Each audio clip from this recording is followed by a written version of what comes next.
Before we dive in, drop a quick hi in the comments. It may seem small, but trust me, it really helps YouTube share this story with more sci-fi fans like us. I'd love to see who's watching. The boulevard had been a market once. Now it was a chute for the dying. Major Boris Viper Solikov ran low, shoulder to the rubble, dragging Private Johnson by the harness. Plasma scored the wall above them. Glass cooked to slag rained down. "Move," Viper said. "Move." Johnson moved. Then he didn't. Something flickered 3 meters out. A heat shimmer where there was no heat. Viper fired into it on instinct. 2 rounds, and the shimmer answered with a blade of white light that opened Johnson from collarbone to hip. The soldier folded around the wound. No scream, no time for one. The shadow killer decloaked over the body to finish the work it didn't need to do. Crystalline plate. Limbs too long, too smooth. A faceplate like wet obsidian that gave back Viper's own reflection. Viper put his last 3 rounds into its throat seam. The alien staggered, leaked light, and went down, twitching. "Solikov," Dog's voice ahead. "Left, the hab stack." They ran for it. 4 of them now, where this morning there'd been 30. Viper, Dog, Ghost, and Chop, who for once had nothing to say. Behind them, the boulevard sang with that high crystal hum the Xylari made when they were enjoying themselves. The hum meant more were coming. The hum always meant more. Golden Haven. That was the name on the old plates bolted to the dead buildings. The Xylari called the city Tartarus 9 now, and they'd been right to rename it. 6 months of occupation had turned a colony capital into an abattoir with streetlights. The 13th Human Expeditionary Force had come to take it back. The fleet that brought them was burning in orbit. You could see it at night, falling in pieces. They went up the hab stack 3 floors and stopped because the stairs had stopped. "Dead end," Chop said. First words in 10 minutes. "It's not dead," Dog said. "Till we are." Master Sergeant Diego Dog. Morales was a wall of a man with half a face. The half that was missing had been replaced with crude gray metal that didn't quite fit, so his expression never changed on that side. The other side was grinning. He always grinned before it got bad. It had taught the squad to read him like weather. Down in the stairwell, the dark began to ripple. "Ammo," Viper said. "Dry," said Ghost. "Dry," said Chop. Dog said nothing. Dog didn't carry much that needed loading. The first shadow killer came up the stairs without touching them, gliding, half there and half not. The cloak made it a smear of bent light. It was beautiful, in the way a knife is beautiful, right up until it's in you. It reached the landing and the cloak hiccuped. That close, the field couldn't hold clean. For half a second, the alien flickered solid. A tell, a flaw, gone almost before the eye caught it.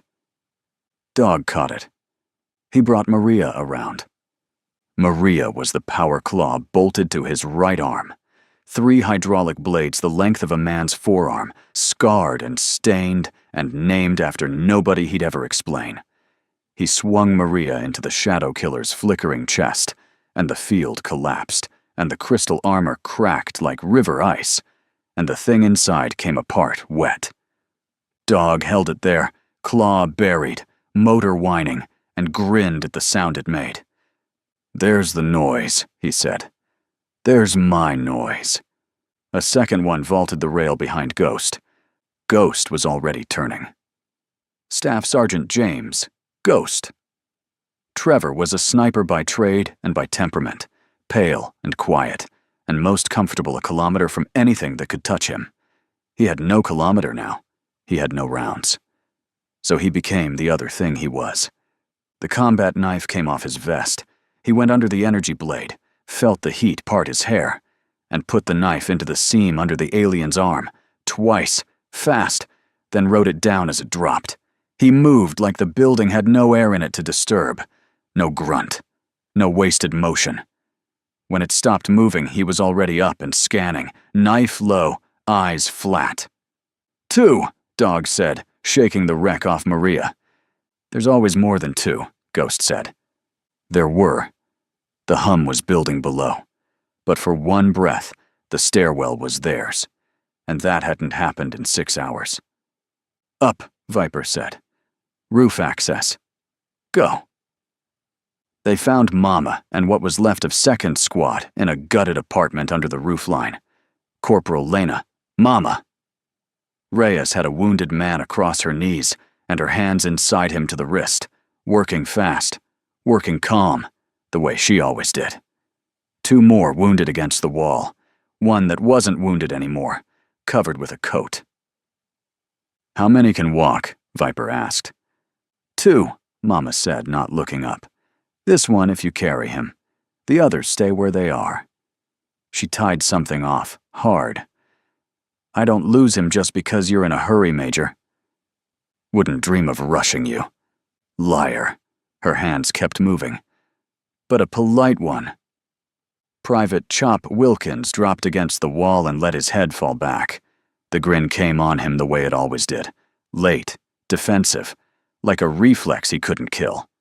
"Hey," he said to the room. "Anybody else having a great war?" "No, just me." Nobody laughed. Tough crowd. Tartarus 9. Worst dust I've ever played.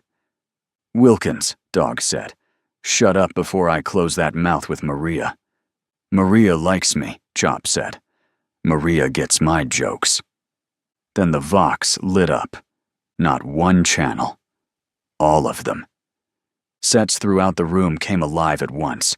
Dead men's earpieces, dropped handsets, anything that could still receive a signal.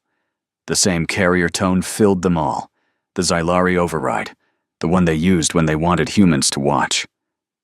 The little screen on Mama's field unit resolved into an image, and the room went still. It was Schmidt. General Johann Schmidt, who had commanded the 13th, who 6 months ago had stood on a transport ramp and told them they were going home to take back what was theirs. They'd lost contact with his carrier before dawn. Now they knew where he'd gone. He was on his knees in a vast, crystalline hall, lit like a stage. His uniform was gone. He'd been beaten. But he was looking into the lens, and his eyes were steady. And when he found his voice, it carried. 13th, Schmidt said. "If you can hear me, you did your..." A shadow killer stepped into frame behind him. Taller than the rest, armor chased with light. Some kind of officer or executioner or both. It put an energy blade against the back of the general's neck almost gently, the way you'd set a tool down on a bench. The blade brightened. The body folded one way. The head went the other. The transmission did not look away. The Xylari never looked away. That was the point of it. They wanted human space to see, on every world, in every bunker, in every shaking hand, holding a screen. See what becomes of prey that runs. It was over fast. They made sure it was clear, and then it was over. The carrier tone clicked off. The screens went dark. For a long moment, nobody in the room breathed. Chop wasn't grinning. Mama had stopped working, her bloody hands frozen over her patient, and for once, she looked her age. Ghost stared at the dead screen like it owed him something. Dog stood very still, and the grin was gone from the living half of his face, and that was worse than any sound he made. Viper looked at them. His men. The ones the war had left him. He'd had rules once. Rules of engagement, a code, lines you didn't cross because crossing them made you the thing you were fighting. He'd believed in them. He'd court-martialed a man for less than what he was about to ask of every soul in this room. He reached up and switched off the dead Vox, so the silence would be his and not theirs.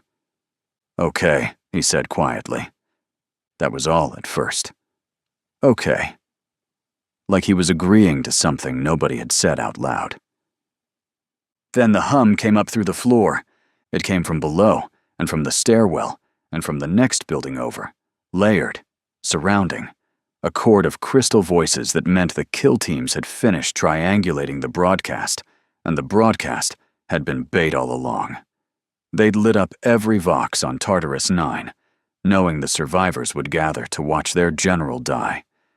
Knowing grief would pull them into a room. It always pulled them into a room. They boxed us, Ghost said. No fear in it. Just data. Stairwell, fire escape, the gap to the east block, 3 sides. How many? Viper asked. A lot. Ammunition? A beat. Maria, Dog said. And the knives. Chop laughed once, short and ugly, and got to his feet. Well, he said, we're gonna die in a hole. After all that. After everything. We're gonna die cornered in a hole on the planet we came to save.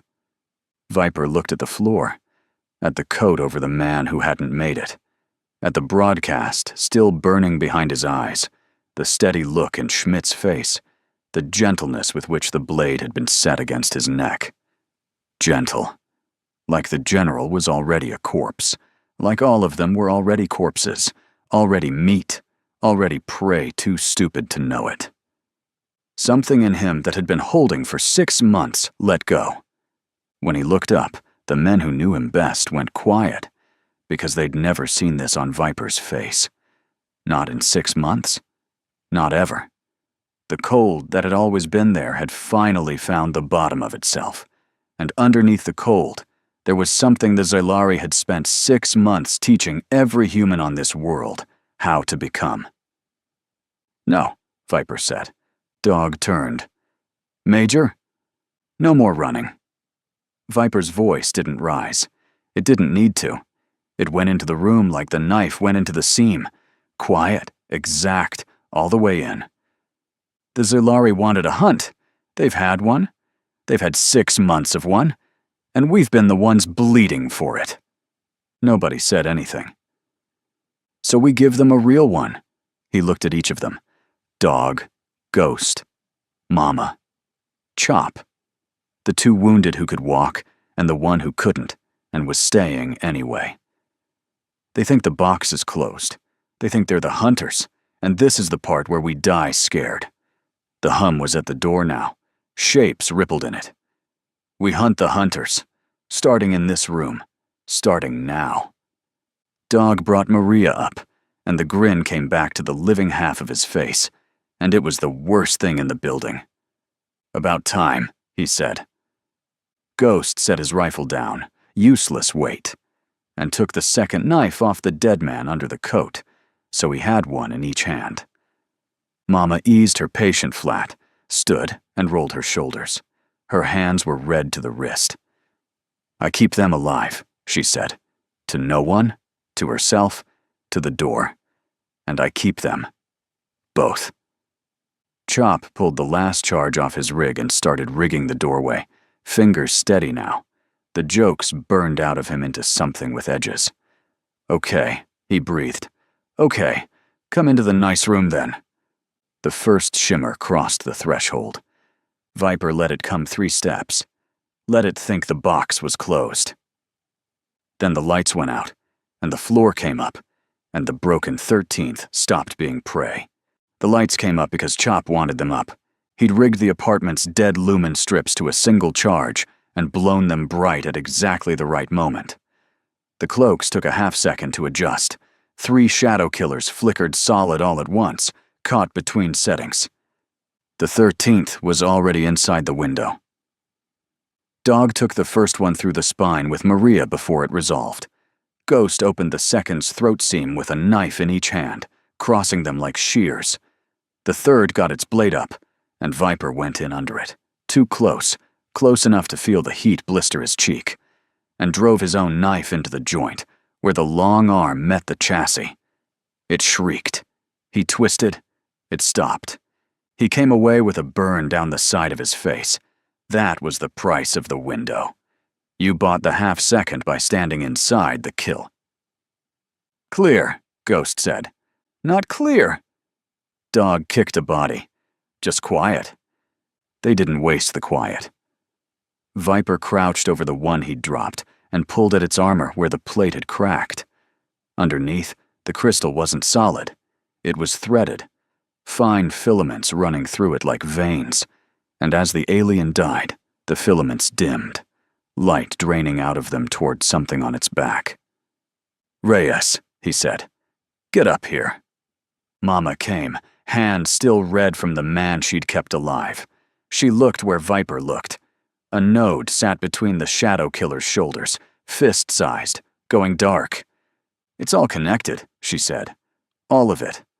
Wired to each other." Ghost pulled the salvaged Vox from his pack, the unit from the broadcast room, still drinking the Zilari carrier. He turned the little screen to them. It was a hunt feed. Live. Somewhere across Tartarus 9, a kill team was running down 3 human stragglers in a drainage canal. The feed cut between 4 viewpoints. 4 shadow killers moving as one animal. No calls, no signals, just a shared knowing. A drone hung overhead and fed them the canal from above. They herded the humans the way you'd herd cattle into a chute, unhurried, taking turns. And at the edges of the feed, there were markers Viper didn't understand at first. "Scores," Ghost said. "Those are scores. They're keeping score." On the screen, a shadow killer let a man almost reach cover, then took his legs. Let him crawl. The others waited. Watched. A ritual none of them broke. "Sport," Dog said. The metal half of his face caught the screen light. "They're playing." Viper watched a moment longer than he wanted to. Then he killed the feed. "They move like one thing," he said. "Because they are one thing. The net. The drone feeds them eyes. The net feeds them each other." He tapped the dead node on the corpse. "Cut a man off from it." "And he's still good," Ghost said. "Just alone." "Maybe." Viper stood. "It's a theory. I don't know it. But they don't fight us. They hunt us, and the hunt needs the net. So we stop trying to outshoot them. We've got no shooting left." He looked at Chop. "We blind them." Chop was checking his charges. He had 4 left. He held them up. 4, he said. 4 chances to tell them no. Spend 'em smart. "How does blinding work?" Mama said. "We can't reach the net. It's everywhere." Not everywhere. Ghost had the Vox again. He'd been watching the hunt feed's edges, the data ghosts at the margins. It relays, through their craft. The landing ships carry the local node. Drop a kill team. The ship holds the net for that grid. Kill the ship's node. The team in that grid goes deaf. "And the ship's a ship," Dog said. "Armored, crewed. We're 4 knives and a comedian. Not in the air, it isn't." Viper was already moving to the window. Down in the ruin, 2 grids east, a Zilari landing craft sat grounded on a cleared plaza, ramp down, recovering a kill team in from the hunt. Crew moving on the ramp, drone docked, teeth deployed and not yet back. "Look at it, it's open. It's only open when it's loading." "How long's the window?" Mama asked. "As long as the ramp's down." Dog grinned. "Then we run." They ran. They came at the plaza through a collapsed transit tube under the craft's sightlines, while it sat fat and confident with its belly open. 2 crew on the ramp, the recovered kill team filing in, 4 of them, cloaks down, off guard. Because they were home, because the hunt was over, because nothing on this world had ever come at them. Chop went first on his belly with the charges. He had to. The breach was his job, and the breach had to be set against the ship's spine, where the node housing bulged. And that meant crossing the open under the ramp with aliens 15 feet up. "Cover me or don't," he breathed. "But somebody buy me 30 seconds. Dog bought them. He came up out of the tube into the 2 ramp crew like a landslide. Maria took the first apart at the waist. The second got a blade into Dog's shoulder. He didn't stop, and Dog drove it back into the bulkhead and held it pinned, screaming into the metal half of his face, while Chop worked. The kill team inside turned. Cloaks tried to come up. Inside the hull, lights flickering, the fields couldn't hold clean. Ghost was already through the ramp and into them, knives out. working the window, taking a long cut across the ribs for every alien he opened. Viper at his back, with the burn still raw on his face, doing the same, both of them paying in blood for every flicker they caught. "Set!" Chop yelled. "Set! Set! Set! Back! Get back!" They got back, most of them. Chop didn't get all the way back. He was last off the spine, hand still on the trigger cap, when the charge took the node housing. And the housing didn't just crack. It vented. A gout of superheated coolant or fuel or whatever ran in a Xylari ship's veins, burst out sideways, and caught Chop across the left arm and chest and threw him off the hull into the rubble. The node died. The ship went dark and dumb. And in the grid around them, a kill team that had been moving as one animal suddenly wasn't. The 4 survivors inside the wreck still fought. Still lethal, still fast, but blind now. No shared eyes. No drone. No knowing where the others were. They got in each other's lines. They hesitated. They fought like 4 good soldiers instead of 1 perfect predator, and 4 good soldiers the 13th could kill. They killed them. It cost. Ghost's ribs were open. Viper's hands were burned. But the grid went quiet, and the quiet was theirs. And for the first time in 6 months, the Xylari in this part of the city did not know where the humans were. Mama already had Chop. She dragged him behind a spur of wall and had his rig cut open and her hands on the burns before the last alien dropped. It was bad. The left arm was bad. He was conscious, which was worse. His jokes coming out in pieces between the kind of breathing you don't want to hear. "Tell me," he got out. "Tell me it looks worse than?" "It doesn't," Mama said. "Shut up. Let me work." "Knew it." His good hand found her wrist. "Knew you'd say that." Dog stood over them, his own shoulder leaking, watching the ruin like it owed him more aliens. "We move him?" "We move him careful, or we don't move him at all." "Then careful." Viper crouched by Chop. Chop's face was gray. The jokes were gone now. What remained was a soldier who'd crossed the open because it was his job. "You bought us the grid, Wilkins. You hear me? You blinded them." "Yeah." Chop's eyes drifted. Mama's hand landed on his shoulder and shook him once. He blinked and came back. It should have been a victory. It was a victory. It lasted as long as it took the node to die. But the node didn't die silent. In the half-second before Chop's charge killed it, it did the one thing it was built to do. It transmitted. It dumped everything it had. The grid, the wreck, the 4 blind soldiers, and the shape of what had killed them, up the net, to the drone feeds, to the command spire, to the officer who'd set a blade against a general's neck and called it sport. In the spire, the executioner watched the grid go dark. It watched the recording the dead node had left. A human cell. Small. Out of ammunition. Every kill made by hand. Inside the cloak window. At suicidal range. They had stopped running. They had found the net. They were not behaving like prey. The hunt scores meant nothing now. The broadcasts meant nothing. You did not broadcast a problem. You did not give it an audience. The officer made a sound the net carried to every kill team on Tartarus 9. A new note. Low. That pulled the cloaks down across the city. Ended the sport.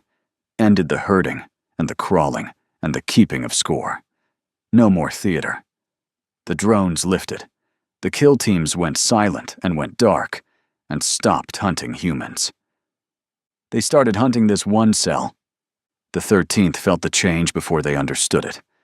The city went quiet. Not their quiet. Wrong quiet. The hum stopped. The hunt feed on the salvaged Vox cut to nothing. Dead air. The Xylari pulling everything off open channels.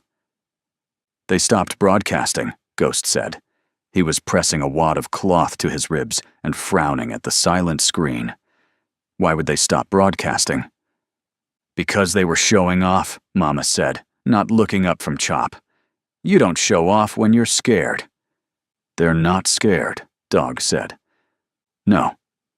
Viper was watching the rooftops, watching the way the dark had changed texture. The drones were up there now, he thought. Not feeding a show, feeding a search. Not scared. Worse, they stopped playing. He turned the dead Vox over in his burned hands. They'd cut a node. They'd blinded a grid. They'd proved the theory and paid for it in Chop's arm and Ghost's ribs and the last of the charges. 2 left now, only 2. And in doing it, they'd told the enemy exactly what they were. "We showed them the trick," he said quietly. "The window. Getting close." He looked at his men. Dog bleeding. Ghost bleeding. Chop gray in Mama's hands. Mama's hands the only steady thing in the grid. An animal that smart. You show it the trick once. The drone light found them. It came down through a gap in the roofline, a single hard point of light that swept across the wall, across Mama, across Chop, and stopped on Viper's face. Held there, painting him, letting him know he was seen. And then, all around the grid, in the windows, in the tube mouths, on the wrecked plaza where they'd just won, the dark began to flicker. Not solid. Not yet. Cloaks at the edge of failing, deliberately, an invitation. The Zalari had set the window for them, stood inside the flicker on purpose, in numbers, in a ring, daring the only tactic the humans had left. "Come close," the ring said. "We know that's all you've got. Come and get close enough to bleed." "That's our move," Ghost said. Flat. They turned our move into the trap. "How many?" Viper asked. Ghost counted the flickers. Stopped counting. "All of them," he said. Viper looked down at Chop, who couldn't run. At Mama, who wouldn't leave him. At the 2 charges, and the knives, and the burns. At the ring of bait closing in, built out of the one trick that had kept them alive. There was no window that wasn't a mouth now. "Major," Dog said. "Orders." Viper didn't answer right away. He was thinking about a general on his knees, looking steady into a lens, about a thing too smart to fight twice the same way. "Get Chop up," he said. "We're not dying in this grid." "And the ring?" Viper closed his burned hand around his knife. "We go through the one place they didn't put it," he said. "Wherever that is. We find it before that drone tells them we found it." The drone light held on his face. Somewhere above, the officer was watching him decide. The ring wanted them to come close, so Viper went down instead. "Floor," he said. "Both charges. Now." "Mama, my left rig," Chop said. "The cap. You have to—" "Tell me where," Mama said, and her bloody hands followed his broken voice, setting the last 2 charges against the apartment floor, while the ring tightened in the windows, while cloaks flickered their invitation all around them, while the drone light held on Viper's face and told the officer in the spire that the prey was finally cornered. "Set," Chop gasped. "Down," Viper said. "All of you. Now." The floor went out from under them. They fell into the dark with rubble and fire chasing them. A shadow killer lunged to the edge of the hole, fast enough to get its blade down after them. The energy edge caught Mama across the calf as she dropped. A flash of white pain. And then the smoke rolled up between them. A moment later, they hit standing water in the drainage levels beneath the city that had once been Golden Haven. Above, through the hole, the drone light swept the smoke and found nothing. It would find nothing. That was the whole bet. "Quiet," Ghost breathed. They were quiet. They listened. Up above, the hum, the net, the search, the synchronized predator knowing that had hunted them for 6 months, pressed at the edges of the hole and stopped. It stopped at the waterline like something hitting glass. Down here, there was too much rock and too much water and too much dead human concrete. The crystal couldn't sing through it. The net didn't reach.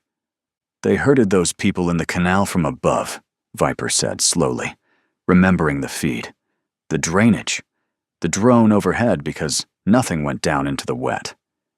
They don't come down here. They can't see down here. Then they don't know where we are, Dog said.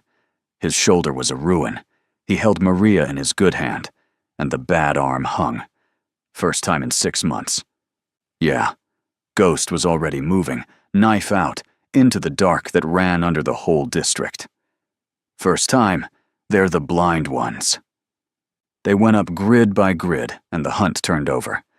Not the city. Viper kept that clear in his own head, even as it happened. This was the district, the Spire's district. This officer's kill teams and no further. Somewhere, the wider war ground on untouched. But here, under here, in these grids, the 13th stopped running. They surfaced where the net was thin, killed, and went back down. In one stairwell, Ghost climbed out of a drain behind a lone shadow killer, opened it before it could react, and dragged the body back into the water. The Zilari adapted, fast, smart, the way they always had. The officer pulled his teams in tight, stopped sending singles, made them hunt in pairs that never left the netted high ground. Good calls, correct calls. They were just half a second too slow for men who'd stopped obeying any doctrine at all. A pair of shadow killers came down a service ramp hunting the humans below. They never saw the attack coming. The squad emerged behind them from a flooded sump the Zilari had never bothered to map, because nothing in the net's models ever went into the water. Dog tore the first apart with Maria one-handed. The second broke and ran. Ghost put a harvested energy blade between its shoulders before it got 10 meters. You see that? Chop said from the litter. Mama and Viper hauled between them. Gray, shaking, alive, narrating, because narrating was all his ruined body could still do for the squad. It ran. Write it down. Somebody write down that it ran. Save it, Mama said. I'm saving it. I'm saving all of it. His good hand twitched toward Viper. Next node. The big one. The spire. You're thinking it. I can see you thinking it. Viper was thinking it. The drains ran downhill. They always had. Golden Haven's engineers had built them to empty into the government sumps at the city's center, and when the Zilari took the city, they'd built their spire on that same ground. Conquerors always built on the old seat of power, which meant the one route the net couldn't properly watch ran straight beneath the officer who'd killed Schmidt. He's still in there, Ghost said when Viper laid it out. Why? Viper wiped water from his burned face. Because he thinks he's already won. He boxed us in, watched the drone lose us, and decided we're rats in a hole waiting to starve. He stopped broadcasting because you don't broadcast cleanup work. He looked up toward where the roots of the spire would be buried in the old city foundations. He's running the whole district hunt from that relay. He has no reason to leave it, and he doesn't think he has to. His mistake, Dog said. His last one.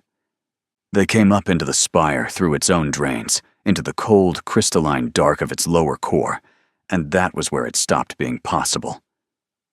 The relay sat behind a pressure seal, a Zilari blast door grown shut, the kind of choke one cell of half-dead humans could never force. Beyond it, the officer. Around it, the last intact kill team in the district, netted, whole, waiting in the one place the net still sang. Ghost went down with a blade through the meat of his thigh and kept fighting from the floor, knives flashing, ribs screaming. Mama dragged Chop's litter into cover and came up out of it into a shadow killer's blind side with her own knife, both her modes at once, saving and ending.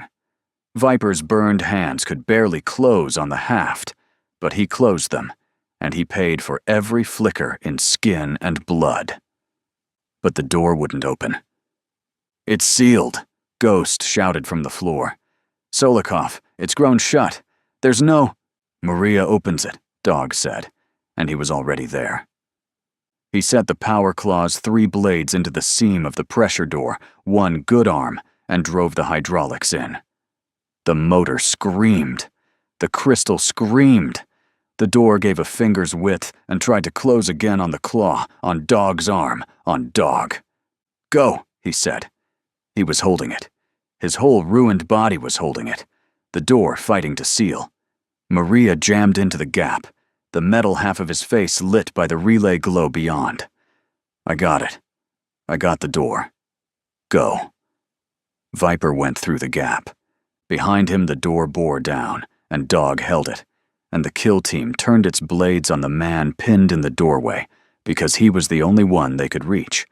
And Dog took them, took all of it, holding the gap open with his arm and his back, and the last of himself so the others could pour through. The officer was waiting in the relay chamber. It was taller than the rest, armor chased with light, the same one that had set a blade against a general's neck, like setting down a tool. It had a blade up now. It had understood, the moment the door gave, that its one wrong assumption, that the wet dark was empty, that the rats would starve, that prey stays prey, had cost it everything. Understood it in the way it shifted its stance. Too late. A half-second behind the chaos that had come up through its own floor. No speech. There was no time for one, and it wasn't the kind to give one. It came at Viper, and Viper went in under the blade the way he'd learned to.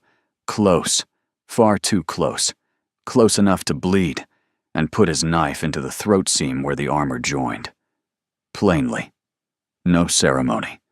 The way you set a tool down on a bench.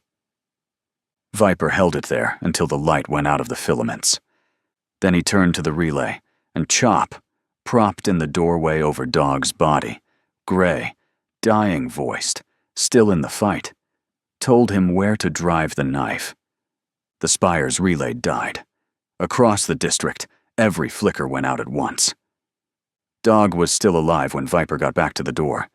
The kill team was dead around him, and the door hung open on Maria's ruined frame, and Dog was down in the gap, what was left of him, and Mama had her hands inside him, and her face had gone to the place it went when there was nothing left to do but stay. "Mama," Viper said. "I know." She didn't stop. She never stopped. "I know." Dog's good hand had come off the claw.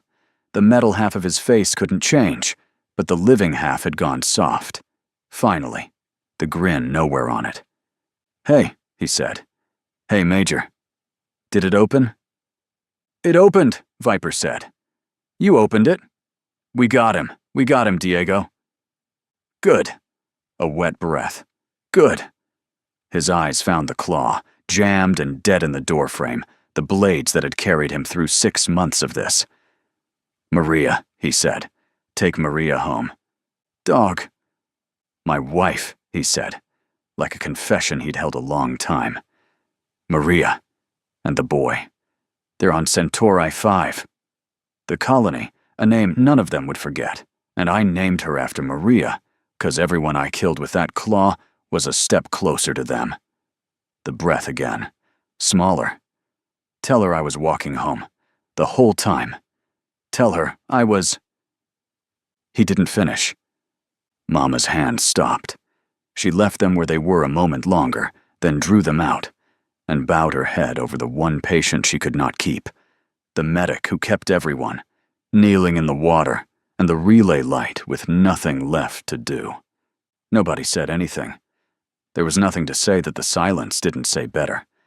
Ghost, who had lost a platoon, who had survived alone for so long he'd forgotten it was a thing you could choose to stop doing, came and put his hand on Dog's chest and added the name to the others he carried, the way you add a stone to a cairn.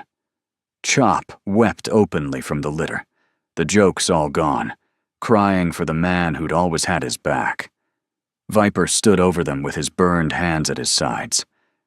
Then he reached down and worked Maria free of the dead door and carried it himself. They left Tartarus 9 at dawn. 4 of them, where there had been 30, where there had been a whole expeditionary force, where there had been a fleet now falling in pieces across the morning sky. Mama's calf wrapped, Ghost limping on a knife wound, Chop alive on a litter, Viper carrying a dead man's claw. The district was quiet behind them. The relay was gone. The net was broken here. Only here. And for a few precious hours, the confusion was bigger than the hunt. The shuttle on the spire had belonged to the officer.